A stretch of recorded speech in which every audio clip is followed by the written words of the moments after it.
Hey everybody, Beef in the Bedroom here, your guitar junkie, with my N4 Washburn, Nuno Bettencourt, Duke, and I'm going to play my backing track that I normally play to, but I'm going to try to mix it up, play something different, do like a free jam, something. As soon as my brain goes on.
Well,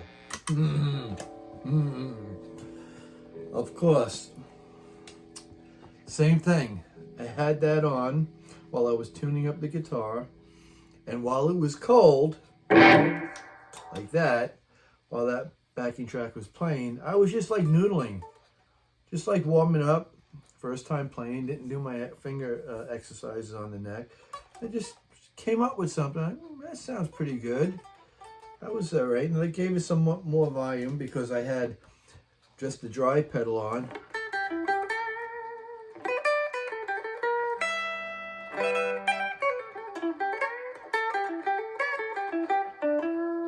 They gave it some more juice.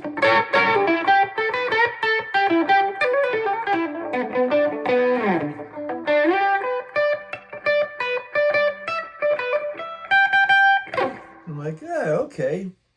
Let me try that. Put the phone on. Kicked in the overdrive. The gain on the end.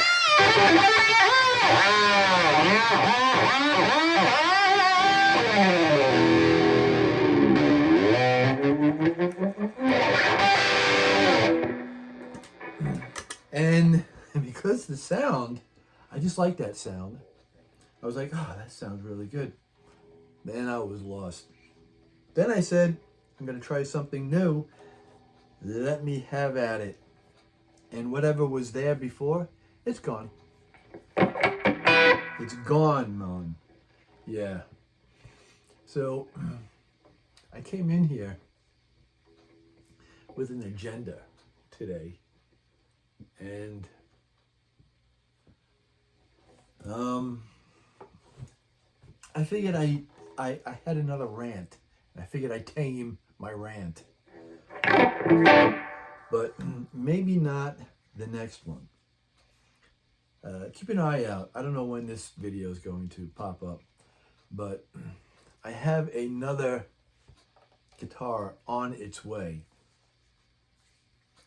And we'll see what happens when it gets here. I hope it's nice. However, time will tell. Hopefully, it'll be a keeper. It's another signature guitar, and it is my fourth signature model from this particular artiste. You ever notice that signature guitars really, unless it's a Clapton or an Yngwie, you don't really see anyone else playing them, anyone famous playing them.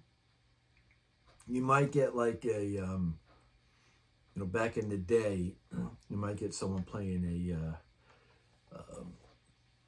what was it, Clapton, Eddie Van Halen. I've seen Nuno Bettencourt. He painted one of his N4s like an Eddie Van Halen. And I've seen Paul Gilbert with an Eddie Van Halen guitar. And yeah, as much as those guys are great players and they could play Van Halen stuff, to me, it's just not exactly the same. I'd like to think that if I played two versions of the same song, one by Eddie Van Halen, the other one by another, professional musician, I would think I would know the difference. Because I hear it all the time, and as much as they're as good as they're doing it, there's only really one guy. And I see a lot of guys on Facebook Reels that play some real good Eddie Van Halen stuff. Again, it's saturated. It's going through a processor. A sound effects unit that's probably like $1,000. And if you're hitting the right notes, anyone could, sound like Eddie Van Halen. But I'd like to think that I would definitely know the difference between a Eddie Van Halen solo and someone playing like him. But who knows? Just behave.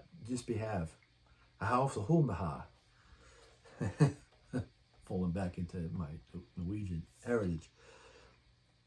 Just because I have, Washburn N4s, and I do admire Nuno Bettencourt, no doubt about it. The guy is a genius. He doesn't get the credit that he deserves he's definitely in the top 10, no doubt about it. For what he does, and he does every album, he's not regurgitating the same crap. And I've seen it before with a lot of famous guitar players. It's like, oh, that sounds like this. It sounds like that album. It sounds like that song. And, he has reinvented himself every time he plays. And every song that he plays on every album that they've made so far, 6, is no, I don't want to count in my head because it'll take time. But from the very first one to the last one, Gorilla, with the gorilla on the cover, every song this cat does, just the solo just fits the song perfectly. It's not too much, and it's not like it's not enough. It's just got the right flavor to it, the right thing that really brings you in. So as far as the person himself, I've seen him, too many times where when he's live and putting on a show, he's flipping and flying. He's got a mouth of a truck driver, and I'm an adult, but I don't want to hear that F, F, F. I don't want to hear, you know, the ABCs of New York, where everything is F this, F that, you know, while someone's playing. I just don't think it's professional. And the fact that this guy had guitars like the body of his original Paduk handed to him from the guy that bought it from another guy that was living in a trailer park, but he bought it in a parking lot for $25, and then gave it to Nuno. And Nuno couldn't even remember this guy's name. He couldn't, you know, he's in Monsters of Shred. He's on that video I think at the warehouse, in the Washburn warehouse. And he couldn't, you know, remember the guy's name, let alone when he got the guitar. He couldn't just say to the guy, you know what, this means a lot to me. I want to give you one of these. What's it going to cost him, really? You know what I mean? That, to me, that was a scumbag move, you know. But that's how, you know, seeing the guy, how great he is, and then seeing his personality, how shitty it is. The same thing with Eddie Van Halen. You know, this guy was such a prick. And yeah, if you don't like it, you know, leave a comment. But he totally screwed over Michael Anthony by having him sign his rights over to the band. This guy contributed just as much as his brother did, just playing the drums. So, you know, they kick him off kick him out of the rights that could really set him up and his family up for a lifetime. It was just another scumbag move, and should have hit the horn on that. Scumbag move. And I just think that, you know, again, another monster, great player, but personally, yeah, he just falls short. So, and I've heard the same thing with, like, you know, Jimi Hendrix. He met Ted Nugent, which actually shares the same birthday as me. I'm friends with a guy that's friends with him at the archery store here in, he's got an archery shop in Tarpon Springs. My daughter used to shoot at his range in the back until she went to the Air Force in Canada, in Alaska. And he's another one. He met Hendrix, and Hendrix like looked down at him because he didn't smoke pot and drink beer or something like that. Again, it's great player, but personality-wise, and you know, you look for that. You look for that all-around, you know, well-rounded person. And I've never heard anything bad about Eric Clapton. I've never heard anything bad about Gary Moore. You know, so that's great. The fact that when you meet your heroes and you're not like, man, I wish I didn't meet him kind of thing. And I was like that the first time when I was offered to meet Ritchie Blackmore. You know, I had said to my friend, I said, no, I don't want to meet him. He's my very first guitar hero. I still look up to the guy. And the people that I know that know him and met him, even bandmates, even though they cry like little bitches,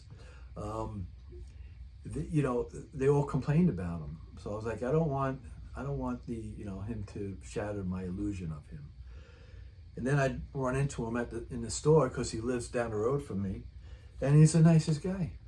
He puts his hand out the whole bit. So same thing when I met Van Halen. Puts his hand out, what you doing, hangs out, wants to hang out, what's going on, and you know, I'm hanging out with him, shooting the shit. But you know, one of those things where it's like, you don't want that. I used to adore Ray Charles, and then I heard that he had, you know, a drug issue, and I was like, oh man, really? Him? Ray Charles? Like, come on. So yeah, it's one of those things where you don't want to hear the bad, and you just want to hear the good. And if you do have the opportunity to meet someone that you look up to or you admire, or because I don't look at them as if they're anything special, because it's not like they could fix my car or, you know, repair my my roof. It's not like they could do surgery on me. It's like, you know, they're an entertainer that's got a talent for entertaining. That's it. So I could definitely separate the two. But when I do meet someone that I look up to, you don't want that. You don't want them to break the glass. You know what I mean? It's like it's like the glass on a fire extinguisher. You don't want them to break it and then pull the fire extinguisher down and have the alarm go off, because you just like to look up to them and keep that image in your head. But you know what? Not everyone's like that, because not everyone's perfect. Lord knows I'm not. You know, I have a lot of moments with things, but I try my best. And that's it. So I did go on a little bit of a rant. I was trying to avoid it, but it was inevitable. So yeah, stay tuned for my next one when it gets here. Just pulled the trigger on it today, and I'm waiting. I'm hoping it's going to make it out today. It's 4:40 right now. Hopefully it makes it out today and I can get it next day air. If not, today's Tuesday, possibly Thursday. Hopefully no later than Friday. You know what happens.